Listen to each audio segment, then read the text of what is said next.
Hey guys, I'm Prodigy from Airsoft Hero and Airsoft Team Kilo 23. Today we're going to be taking apart the Kalash AK47 60th anniversary. This guy right here. So what we're going to do is open this thing up, go inside the gearbox and see what's inside this gun, what makes it run, and see really how durable it can be over time. Now the first thing we're going to look at here is the hop-up unit. You can see that the bucking there is actually an H bucking. So it puts two different spins on the BB instead of just the one straight across. This results in usually a more accurate shot every time and just a straighter BB flight in general. Also, as you can see here, the motor contacts are soldered right onto the motor, so there's no extra resistance created by a motor pin.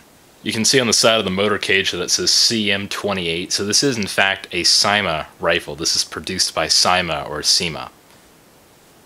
The fuse is actually a little different than most. It kind of looks like a G&G style fuse a little bit. And the gun does have a mini Tamiya connector and 18 gauge wiring.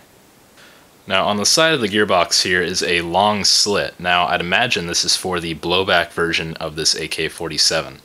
This version does not have blowback, so there's nothing that's going to be going through here. Now the motor itself seems like it has quite a bit of torque. It is decently difficult to rotate the pinion gear. So that is a plus. It'll get you a decent rate of fire with the higher power spring that it has. If you want to downgrade the spring a little bit to say an M100 or so, you're going to get a higher rate of fire because of that. Now that we have the gearbox apart, we can go ahead and examine every little bit of it in detail. The spring is about an M100 or an M110 power, and it's not attached to the piston or piston head in any way like some Tokyo Marui variants.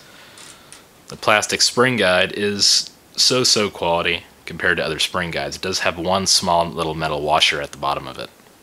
Now the cylinder assembly is actually pretty good considering. The tappet plate is pretty flexible, so it's not going to break on you anytime soon, and it's covered with this clear grease, so it's a little unusual. Your hands are going to get pretty dirty working on this gearbox. The nozzle is clear and has no internal O-ring, and again, it does have this clear grease all over it, so it's a little odd. The cylinder head has a light damper on it, so that helps suppress the noise. And it rocks back and forth inside the cylinder, goods and bads. It is a full cylinder, no ports, so you do get the added FPS with that. The piston's not half bad. Full teeth. The second to last tooth is not removed, but it does have one metal tooth on the front. It's made of steel, so that helps. The piston head is ported, has a pretty good O-ring and quite a bit of grease on it, so that's good. It does have a slight concave on the head, so that kind of helps reduce the noise and increase the air seal. The gears themselves are actually pretty good quality for a CYMA or Kalash or whichever company you want to call this gun. The gears themselves do have quite a bit of the toothpaste green grease on them. This gun's shimming quality really isn't the greatest, but if you can get in here and re-shim it yourself, you're going to have a really, really good sounding gun. It is using 6mm metal bushings, so that's much better than having plastic bushings in there. These are going to last you a lot longer than plastic bushings. The anti-reverser latch right here is made of the same steel material as the gears, and it seems pretty strong, so I doubt that's going to go on you anytime soon. Overall, this gun's internal quality is about what you'd expect for about $160 from CYMA, Kalash, Cybergun, or whichever company you really want to call this. It seems to be pretty durable internally. I doubt it's gonna go on you anytime soon. Even though it's poorly shimmed, the gears seem pretty durable, and I think they can take the abuse for quite a while.